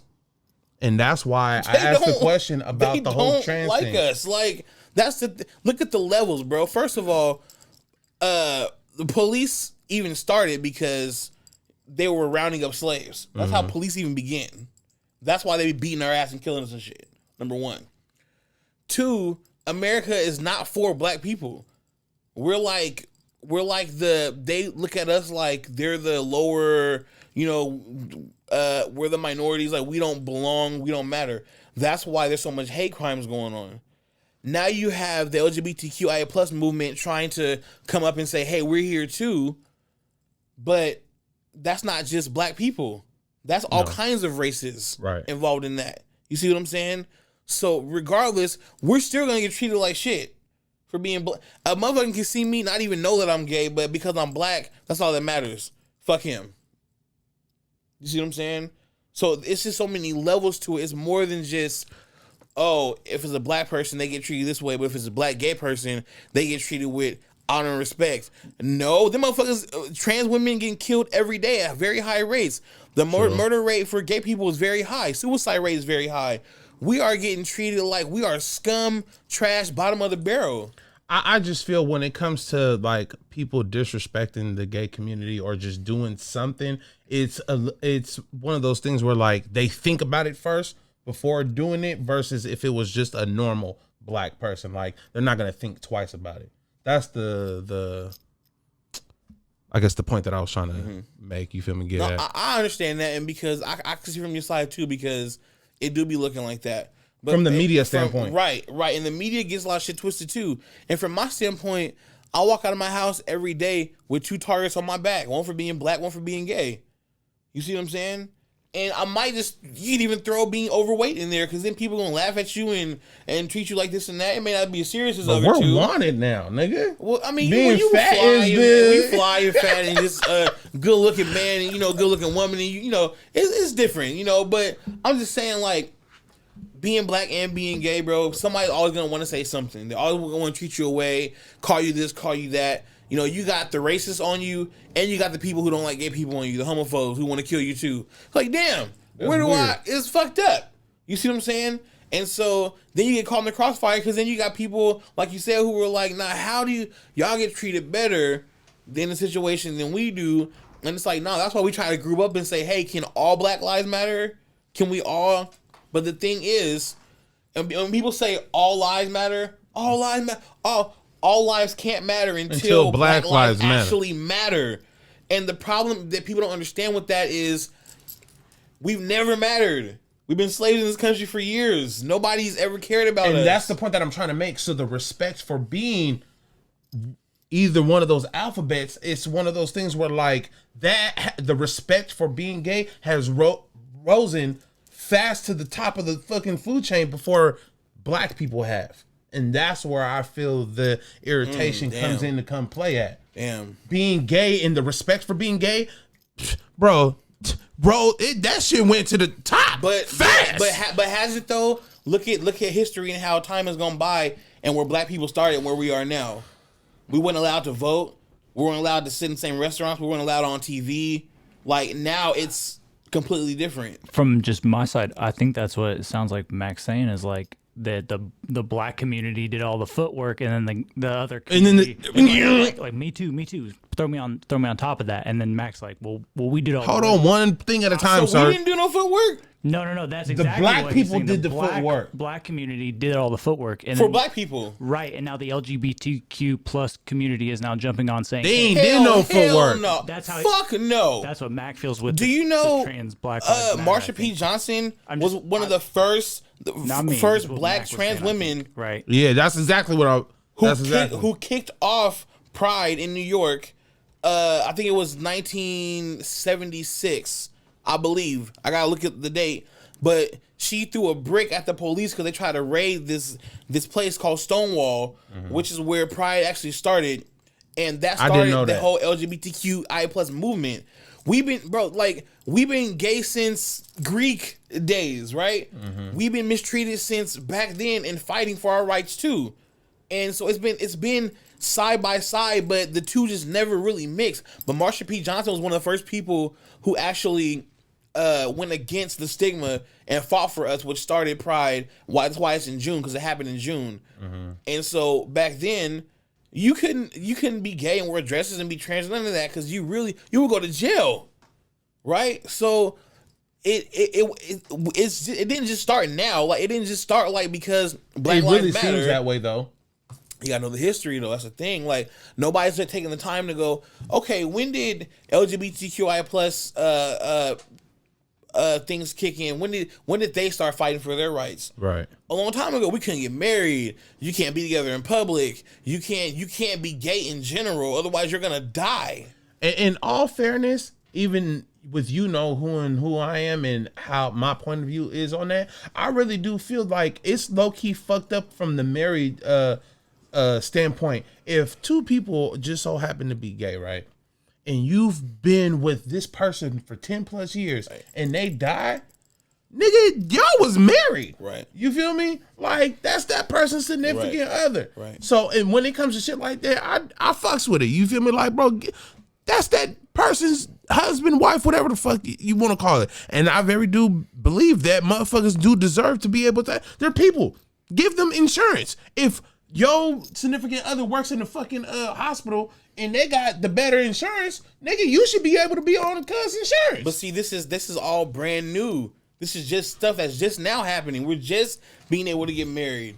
That's weird. Like, damn, like we've been fighting for a long time too. So it hasn't just been like, black people put the footwork in and now we're jumping on the bandwagon. We've been fighting for our rights for a long ass time. But because black people have never been interested in people who are homosexual, they never knew what we were fighting against. And not just black people. A lot of people weren't interested in what we had going on. But because nobody really cared, because I ain't fucking with that gay shit, I don't care about that. They don't know our struggles and what we had to endure too. So it's not like a brand new thing. It may look like it because you see the protests. Somebody say Black Lives Matter, but it's like, no, hold on. All Black Lives Matter. Like, can we join and some might say yes, some might say no, but in reality, the actual Black Lives Matter movement and how it's really owned, that's not the real. What do you feel about that? I don't play. That's not realistic. Somebody in another country who's white owns that whole thing, and that's not what I stand for. Right. I stand for actual black lives that like mattering. Like we really do fucking matter. Talk that and shit. Again, all lives can't matter until ours do. Mm-hmm. And I feel like people who say all lives matter without actually getting the facts are fucking ignorant because you're not thinking about, our ancestors and what we had to endure during slavery days and like it's a new day, there's no more slaves and blah, blah, Fuck blah. that. Fuck that. At the end of the day, Fuck that. you have to understand what we had to endure it's also a generational curse, and now we're still treated this way because over time, these families have taught their offspring and their children about racism. It starts at home, so they're racist because their family is in their family, in their bloodline, and so now these same police officers killing us and same people out here doing hate crimes, they don't like us because we are who we are, and so now you got another group of people who are homosexual who are getting bashed and treated away because they don't like us because we are who we are. It's fucked up that we can't just like really come together with an understanding, but you know, who knows, like maybe one day it'll change, but until then I gotta live both, and I also have to understand both sides. True. Because it does look away when black people are protesting and saying Black Lives Matter, and then it's like that's been my only issue. Outside of that, I'm very much for all of that. Like, bro, motherfuckers want to be happy and live together, cause bro, that's really all it is. And then another thing for me when people say the gay agenda, oh, they're pushing the gay agenda, they're putting it in the media, they're trying to trick our kids. You can't make somebody watch a TV show and be gay, bro. That's not how it works. If you're gay, you're gay. So if you mean to tell me if somebody listens to Lil Nas X or watches his video, like, oh, that's the devil, and they're trying to turn my kids gay, then put WAP on and turn them back. If it's that simple, is it that easy? From an artist's perspective, I will side with Nas and be like, if that's what that man want to put in his shit, that's what that man want to put in his shit. But if your kids is watching that, you as a parent, if you don't want them watching it, change it. It's not on him. Shame. It's not on him. And the cold part about that whole video, that it went over everybody's heads. No, I know, but that video, as a parent, if you don't want your kids watching that, you change that. It's not on him. Yeah. He shouldn't have to cap his creativity. Right. Is what I'm saying. Right. Like if he want to do whatever he does in his videos, by all means, my nigga, do it. What about Sesame Street though? I think he was on Sesame Street. Though, so my thing is like, I think it's called Proud House. They introduced this one family, and it was two men. It was a white dad and a black dad, and the white dad had a kid. You feel me? But the black dad was the stepdad. They were in a relationship. That's the issue I have. You feel me? But it's a real thing. It is a real thing. There's a lot of households with two dads with a kid, but there's no representation for us because nobody wants to see that on TV. This is too much for my kids. Some kids are gay. Mm-hmm. That's why people grow up and be gay, because their kids are gay. I knew I was gay when I was a kid, but I didn't get to see that represented on TV because it wasn't accepted on TV. I want to be able to control the narrative for my child. Yes. That's the issue.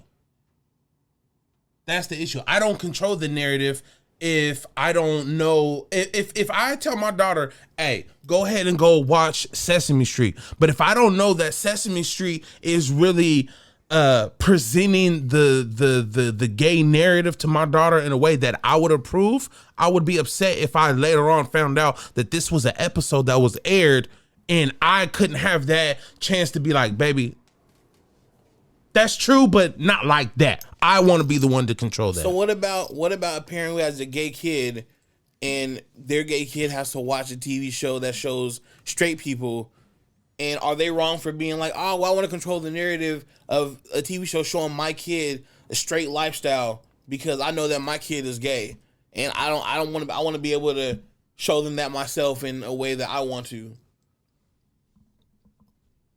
You see what I'm saying? It's like, it's about representation. Like I do get and understand why. No.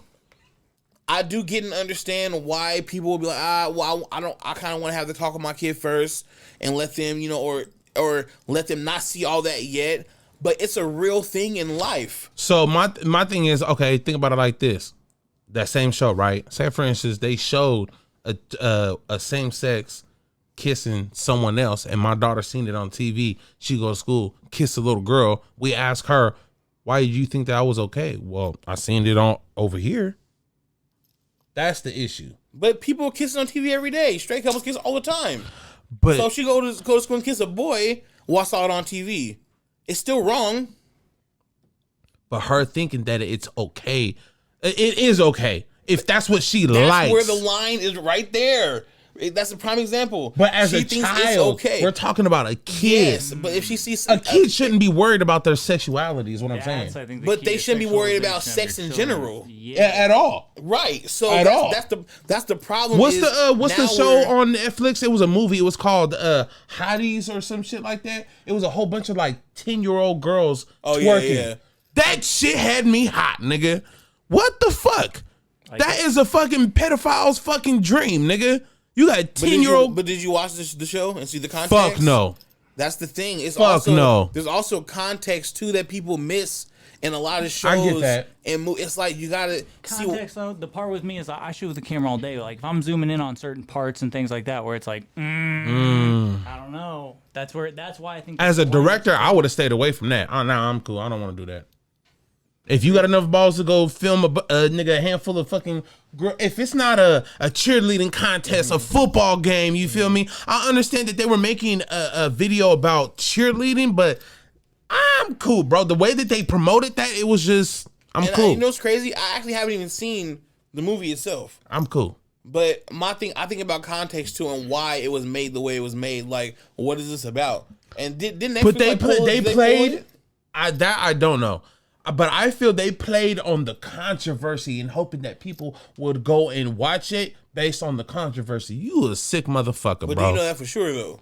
I feel that. I don't know. We don't know that for sure. But I'm saying if I had to take a guess, that's my guess. And if that's what you did, you're still a sick motherfucker. If you want to play on the borderline of a pedophile anything, bro, that's weird, bro. Nah, that ain't. Pedophilia anything is weird. I mean, that's just... How do you deal with life in general, just being who you are? Oh man, I mean, streaming from our last topic, I deal with all these concepts and all these questions and every day, right? Mm-hmm. And a lot of things I ignore. I have to ignore because everybody's not gonna agree with me all the time, right? And I understand and respect that. And so at a certain point, I have to know and realize that I'm going to be me until the day I die, right? I'm always going to be me. It's not changing.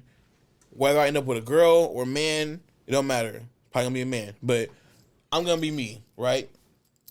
So I can't spend my days worried about who said what, every specific person. I used to read all the comments online, you know, all the negativity, all the things. And so now when people comment on my videos on YouTube and shit, and oh, this, that, thank you so much for watching. I appreciate it. Thank you. And most people will be like, oh, okay, you're welcome. Somebody was like, damn, now I feel bad. You all nice and shit. Never mind, man. Keep rocking. Yeah, for sure. It's just, you see what I'm saying? Like, what the fuck? I can't sit up and fight negativity with negativity, bro. I got too much on my plate. I got an artist I'm like building right now. I got a whole team, bro. Being a plus size model, you know what I'm saying, doing New York Fashion Week and shit, bro. Like, I got so much to do that I can't even worry about the bullshit. Us being where we at, being Portland, the nickname of this city, you feel me? City of the Roses. Mm-hmm. You my bro, you feel me? Love you to death. Appreciate everything you ever did for me. Let's talk about your roses real quick. From the beginning to now, what are some of the accomplishments and things that you've been able to do that you've done throughout music? Man, features, shows, situations, first time, whatever. Right. You feel me? So definitely, I think so far the biggest thing was performing at Motor Center, being the first Black person of color, LGBTQ, locally to perform at Motor Center, opening for Genuine, Baby Bash, E40, and Ice Cube, Zap Band, and then being the first person in history ever to perform Beaverton Pride on a float, being the first Black person to perform at Central Oregon Pride, which is huge because that's never happened before. First person in history ever. And that comes with a lot because there's racism in the gay community too. That's a whole That's crazy. That don't make no damn sense. There's hierarchy, there's racism in the gay community, bro. It's like there's so much to it. Like, and it's sad because People don't even know that. You know what I'm saying? So being that I was the first gay black rapper to perform at Central Oregon Pride is very historic. I was one of the first rappers to perform on the steps of the Capitol building in Salem. I've done New York Fashion Week twice. I'm going back in February to walk for 3 plus size designers. Man, I mean, those are probably my biggest accomplishments so far. And if I forgot any, shame on me, because I've been working my ass off. You know what I mean? God. And so that's why I'm saying, despite all the bullshit negativity, I'm just going to keep working and keep winning no matter what. How long you been in the game? I've been in the game for over 20 years. Like, that's what I'm saying. I've been through all these generations of new artists who've come and gone, and I've just remained relevant and stay relevant regardless of how many plays I have, how many streams, and how many this, how many that.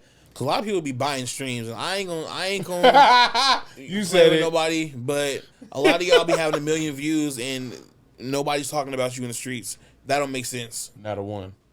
It makes no sense. I have to give it to Soul Luna, because that dude is one of the people who has millions of views and is really buzzing in the streets. Bro came up here and he gave the sauce a little bit, bro. He blew up on the not TikTok, but the streaming world. Yeah, bro, the gamer world. And he was very smart and meticulous and strategic about how he moves, right? And so you can't be mad at that, but he got haters too. You know what I'm saying? Yeah, bro. Niggas been hating on him. And it's like, my whole thing is like, everyone's going to have haters, right? Yeah. But come in, okay, you got a person like me that come, not saying that you don't come from the streets, but it's more of like, I'm on a different side of that fence, you feel me? Me being who I am, I got haters over here. You being who you are, you got haters on your side of the fence. Mm-hmm. And to know that a person like Soul Luna has haters over there, it's like, damn. That's crazy. You hate a nigga like him. Because people are jealous and they want to be where he's at without putting the work in. I've seen people get the numbers he has right now. And still don't have the success. And don't have the success or the clout. Or some people just have money and they use that money to be like, oh, I'm doing this, I'm doing that. But in reality, money gets you where you need to get to. It'll get you 1 million views. It'll get you different countries. But are you really like, is that from like actual music and actual people watching your videos and streaming your shit? And like a lot of it is no. And I'm not gonna hate on nobody because I don't have 1 million views. I don't care. My thing is, I'm not gonna go buy them and then treat people like they're below me. Right. I am the top tier rapper in Portland. I am doing this. I've sold this much and I've done this and I've done that. For $600 a month, you can very much be that nigga. Exactly. And I got bills, nigga. I live by myself. I got bills. God damn it. Shit, I ain't finna spend $600 a month on. I get the investment though. I understand. Yeah. But I'm not gonna treat nobody like they're lower than me because I have 1 million views, but I have no buzz in the streets. Nigga, if nobody's talking about you, hey, bro, we are 2 niggas that live in Portland that barely we don't live downtown, but we live outside of downtown. That's right. The closest to downtown we gonna get. You feel me, nigga? What? I'm blessed to have this. Okay. Oh, my other accomplishment too is the Billboard. I one of the first artists to get the biggest, if not the biggest billboard in Portland, on the side of a building in history. I know some people have had a few billboards here and there, which is really dope too. I congratulate everybody for even doing that because that's not easy. But I got a big giant one right over the Morrison Bridge. Undeniably, you can't. Nigga, I tried to get that motherfucker. Oh, they was like, no, sir, that budget ain't it. It's a little spendy. It's a little spendy, and thank God my money ain't good enough. You son of a bitch. Thank God for my executive producer, Deborah Howard, who believes in me and really wants to see me win. You know what I'm saying? But, hey man, shout out to her because she really picked the right one. My thing is, I gotta keep winning. No matter what, I can't stop. I'm not worried about the next man and what they doing. Even though I had to speak on people buying views, that's because a lot of people who do that start acting in a way where they've like bypassed everybody else. In reality, you may pass playing with your views, but you're lying to yourself first of all. You feel me? And then you're lying to everybody else, and you look goofy as fuck. If you are buying views to use as leverage to get you in a better situation, by all means, my nigga, keep doing it. You feel me? Right. But once you start faking the funk and lying to yourself and start acting like a dick to other people, cut and humble yourself, my nigga. That's what I'm saying. Just be humble. Like, it's okay to be winning and be humble. That's fine. But like, don't buy 1 million views and then start acting like fuck everybody else. Like, I'm that nigga and you guys are trash. Like, no, we're not trash. We don't have 1 million views. You're trash for acting like that. So, I know we coming up on what, an hour and 40 minutes. Oh shit! Was I supposed to hit record? Or I thought it was just practice. Oh, this nigga out of pocket, bro. I got a couple important questions for you before we get up out of here. Roulette Delgato, the black man. What do you have to say? If you could, you feel me? What would you say to the 8-year-old you? Oh man. I would definitely tell him to still run away. That sounds bad and sounds cold, but the life that I was living back then, my mom raised us on survival. I know she loved us. She absolutely loved us, but it was shown in a very harsh way. So me running away from home, I feel like saved me from a lot of things. Confidence, be confident in everything you do. Don't settle for less. You know, don't accept any and everything from anybody just because it looks good and shiny. You know what I mean? Really do your research and make sure that everything you do has purpose, no matter what. You know, and don't spread yourself thin, sell yourself short, or give too much of yourself to any one person or one thing, because you know you have a lot of life to live and so much to accomplish. You know, Facts. Yeah. What does the confident, respected, and humble gay black man have to say to the 8-year-old Delgato?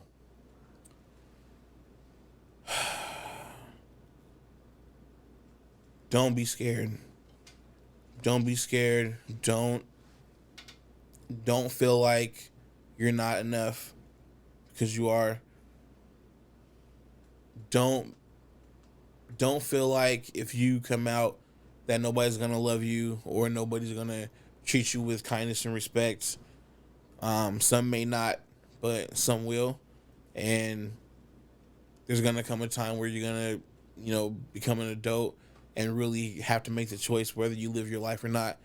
Come out and be yourself. You know, I wish I would have came out a lot sooner, because I missed a lot of years of happiness, but I also know that I potentially saved my own life too by not coming out when I did. Right. So I would tell him to, I can only imagine that shit is scary. be confident in who you are and love yourself unconditionally. I had to learn how to love myself all over again. I was caught up trying to find love in other people, thinking I had to be in a relationship, and being single sucks, and by myself is lonely, this and that. But I'm a bachelor and it feels good, and I'm in love with me. I fell in love with myself all over again, and I had to. And Self-love is key. Self-love is key. Get a motherfucker. You know? And so once finally you love yourself, then you can't love the next motherfucker if you don't love yourself. You can't. And once you do love yourself, then you can love somebody else and give them that real good dick that you have. Oh, whoa, sir. What? That fucking tequila. Oh. This is a Christmas episode, sir. This Merry is the Christmas. last episode. Merry and that's how you Dickmas. end this shit, with big dick energy? Absolutely. When you get in my car and my phone connects to my stereo, it says Big Dick Energy, because my iPhone is named that. And I truly believe that you have to have it. There's a stigma against big dudes having small dicks. Y'all not quit lying on us. Stop playing with us, okay? Because I don't like that shit. And when y'all here just giving A1 dick, nobody appreciates the lies, okay? Cut it out. So, when I put out Wet, that was the first video I've ever did where I grew a beard. That was a dope video. Appreciate you. Once I put it out there that Macc Milliaon had a beard, the amount of pussy that was thrown my way increased by 200%. So I say this respectfully. I don't know what the fuck he's talking about. I ain't got a big dick. He's not lying, folks. I don't need no issues. Stay away from me. Stay out my DM. Stay away from me. Stay out my DM. I don't need no emails. I just want to rap. I ain't trying to fuck nothing. Me either. Actually, leave me alone too. I'm just playing, y'all. Dick is whack. Don't even talk to me. Anyway, because I'm just trying to do music and work on my life skills and be a better me. So don't talk to me. Oh God. If there's somebody watching right now that don't know nothing about Roulette, what you got going on right now? Man, so right now, my whole team is working. My bro Knight is getting ready to drop his new single, What They Want, January 9th. We're doing a show at Kelly's Olympian. It's actually a Blockbuster's Revenge theme show. Show up as your favorite 90s movie character. It's going to be lit. I'm probably going to be Doughboy from... Here you go. I'm about to be Doughboy, bro. Like, that shit... I had to think about for a long time, but I've given it away now. But it's gonna be really dope. But there's that. My artist Glam Doll's gonna drop her new video next year, probably end of January, birthday. We have a new video we're working on called Flights. It's me, Glam Doll, Just Wild working on his new single. Wild Ones, getting that video shot probably February. New York Fashion Week, me and Glam Doll going to walk that fashion show in February as well. I'm working on a new single too, so I mean, we just staying busy, man. Like just trying to stay. Bro, that nigga active. didn't even mention the Macc Milliaon Roulette EP, nigga. He out of pocket, nigga. Oh yes, we do. Since when? This nigga done got gay and forgot about me. Come on, bro. How? The disrespect. Didn't he just say 2 years later that? My nigga, bro. Nah, but yeah, we just staying busy, man. Staying active and working on the clothing line too. I'm trying to. I need some sewers, some seamstresses, so we can figure out these designs and stuff. Yeah, but where can these people find you at? You can find me everywhere online. Instagram Roulette_Delgato, Snapchat, TikTok, Roulette Delgato, YouTube Roulette Delgato 1. We gonna hold on. We gonna keep it a buck. This nigga threw in the Snapchat. Snapchat is not a social media network. That's for cheaters, bro. Is it? Snapchat is for cheaters, bro. Oh. Well, I'm single, so shit. I'll be on Grindr. Find me on Grindr, under Roulette Delgato. Might see a dick pic on there, but you know what's funny? Actually, there's one floating around right now.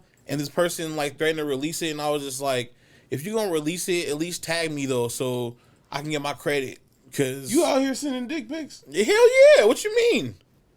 I don't know. I've never been that nigga. Oh well, I mean, my thing is this: if I'm talking to somebody, I need to see a dick pic, because if I get over there and the dick is small, I'm gonna be mad. I'm gonna be very upset. I guess a female can side with that. But coming from a heterosexual male, it's one of those things where, like, you don't deserve to see a picture of my dick. For what? I mean, I feel a You're different gonna get way. this dick, and either you're gonna call me back or you're not. And 9 times out of 10, they stick around. I just want people to know what they're gonna get. So understand, you gotta prepare. You're proud of yourself? Very much so. Very much so. Captain Morgan stance or Sailor Jerry's? Captain Morgan, you gotta breathe, let it hang a little bit. Motherfucker. Captain Morgan. And I'm just saying, this nigga's ignorant. I'm not showing up if it's small. Don't get me wrong, I'm not ill. I'm not making fun of nobody or making nobody feel bad for maybe having a small dick. I'm sorry, but nobody wants to suck a small dick. So there's that. And this is the Everything XL show. Yeah. It's true. Ladies, you gonna like suck a small dick? Probably not. Where's the challenge in that? Real ass bitch give a no, I'm stop. Everything XL. No, bro. Tequila. This is a podcast, sir, not a fucking dating website. Oh, well, now that you guys know I got a big dick. If you want to date me, tap in me online. Yeah, we bleeping all that out. All of it. I might not even put this in there. I don't know. Merry Christmas. Merry Christmas, everybody. Thanks for having me. Yeah. Thank you for the people watching and listening. You feel me? It's the last episode. You feel me? Jay, 94 Prince. We didn't put a lot of work into this Everything XL shit. What was you gonna say, Jay? You said 94 Prince, and that sounded like a memorial. I was like, he ain't dead. His ass just yeah, he's ain't here. He ain't been here the last 2 watching movies. Yeah, he's doing family shit. I get family shit. I ain't mad at bro. You feel me? I'm jealous. You feel me? But it is what it is. But yeah, man, Everything XL. We got the party coming up January 29th. I don't know where it's gonna be at yet, but I can damn near 90% sure it's gonna be at the Flight Lounge. Which location? I don't know. Check the Instagrams, IG Everything XL. Follow us on Facebook at Everything XL. I will be putting out a little recap reviews of all the episodes we did throughout the year, so be on the lookout for that. Yeah, man, Milliaon. I'm dropping some new shit here in a minute, so make sure you follow me at Milliaon on Facebook and Instagram. Jay, where can the people find you at? Jason Collette, Collett. Why the fuck does he always do that? I'm on the internet, dog. What was it again? Jason Collette, Collett. Okay. Leave him the fuck alone. Yeah, stay off my shit. Have you guys seen him? Have they? You on camera? Oh. What, once, twice? What? How many times you been on camera? Never. Never? No, because one of our, what is it called? The fucking thumbnails is a picture of me and him. Oh, I wasn't in the camera though. I took a picture with you that day. And then I think there wasn't one time you was on camera. I don't think so. Oh, okay. Bro, season 2, we're gonna put you on camera. Get this man on camera. You might get more views. He's cute. Leave him. I didn't do nothing. Save me. It's a compliment. Damn. Thank you. You're very welcome. Sure. What song we Jeez. playing by Roulette Delgato? Get the fuck out of here. The Mayor, my new single. It's on Spotify. Videos on YouTube. Check me out. Hey man, I love y'all. Happy New Year. Y'all be safe, man. Yeah, I don't know when we're gonna start season 2, but just yeah, like I said, bro, I'm giving you water. So, you asked for me.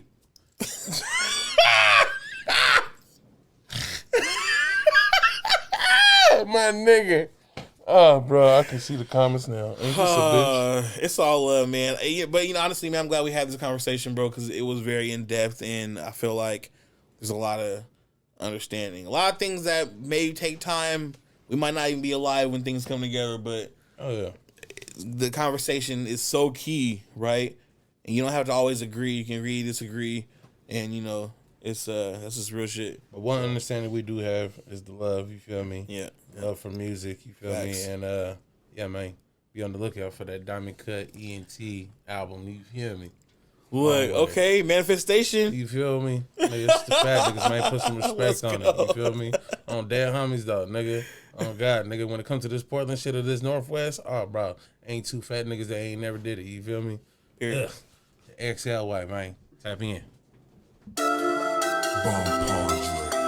Yeah. Bomb Padre, I think we got one, bro. Okay. Hey, Ghetto gang. Baby, we can go all the way up. Everything on me, I got paper. Welcome to my city, I'm the mayor. Smile big for the cameras and the haters. Baby, we can go all the way up. Everything on me, I got paper.